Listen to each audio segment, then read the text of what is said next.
Starting your own business can be a rewarding, but also a bit of a risky adventure for adults. For kids, entrepreneurship can provide some valuable life lessons about earning, budgeting, and saving money. And not to mention, it helps kickstart those creative juices. And there are plenty of kid-friendly businesses, like, of course, the classic lemonade stand, to teach your kids about money. So joining me now to explain some of those great ideas, Monica Mehta, finance expert and small business columnist for Bloomberg Businessweek. Monica, thanks for joining us today. Thanks for having me.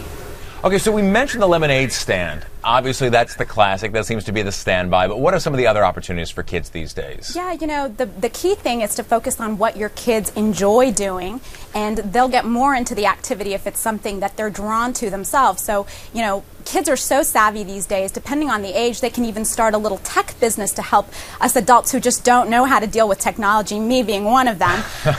And beyond that, you know, dog walking is very lucrative. I know I pay so much for my dog walker today. Babysitting's a classic. That's another one where kids can earn $12 or $15 an hour.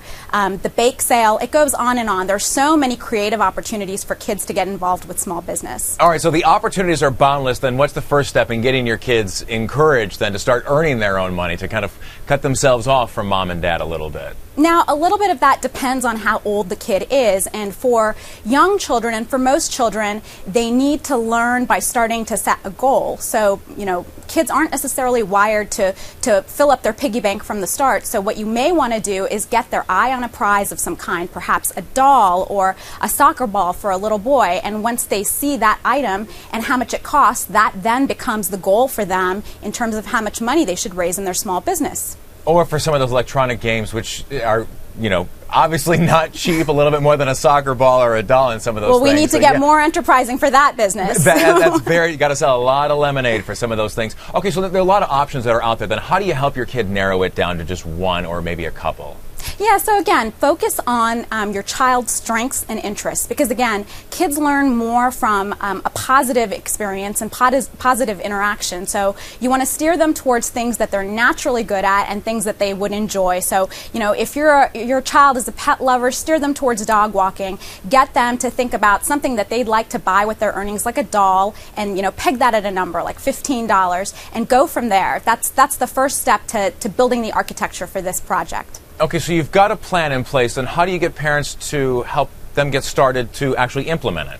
So, you know, remember that what we're trying to do here is teach kids about money through this process. So one of the things that parents can do is sit down and help to explain to their children that, you know, what you earn, you don't get to keep all of it. There's expenses involved in a business. So start by making a list of projected expenses for your business. And for the classic lemonade stand, you can start by thinking about what are all the ingredients to make that lemonade. You know, you're going to have to buy some lemons. You're going to have to get some ice. You're going to have to get cups. And hey, you know, as a charitable mom, I'm going to give you that pitcher for free. But make a list of all of the expenses involved in setting up your business. And don't forget the little overhead details as well. That lemonade stand needs a table. It needs a poster to bring in traffic. So, you know, as a parent, make an itemized list with your child of all the different things that they're going to need to buy, and help them understand, based on those expenses, how many glasses of lemonade can they make, and then break that back down to, well, for every glass of lemonade you're going to sell, it's going to cost you 30 cents. So how much do you need to sell that lemonade in order to make a profit? It's got to be 30 cents or more.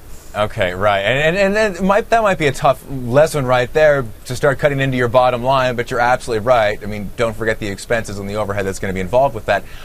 Speaking of involvement, then how closely should parents be involved in sort of monitoring the structure of these kinds of businesses for kids? Well, parents should be there to supervise, and parents should be there to instill safety in the entire project. But, you know, the beautiful part about projects like this that are experiential for kids is that, you know, they're going to learn so much from all the little problems and hiccups that arise. So you want them to be able to steer the project, you know, to any direction that they want to take it to. And it's going to teach them independence and problem solving and creativity, all on top of all the money skills we're talking about today.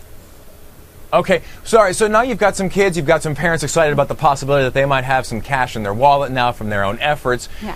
Where can they get some more information then to really kind of get these plans moving in place? there are wonderful organizations out there that are really putting an effort to teach kids strong money values, and one I'd like to suggest to parents is Warren Buffett's Secret Millionaires Club. They're putting a lot of fantastic programs together to help children learn about saving, learn about earning, and learn about budgeting, and parents can learn more at smckids.com. And Warren Buffett, obviously, I mean, I think the man knows a thing or two about business and about investing, so it's, you know, it's good to have him as a source for information as well. And I imagine this is also very timely with a lot of kids heading back to school, looking for back-to-school clothes, sports gear, all that kind of stuff. The timing couldn't be better for this. Absolutely. You know, even if it's not possible to focus on a want like a doll, in tough times like these, being able to be enterprising like this to buy the things you need is important as well. Monica Mehta, thank you so much. Some great tips.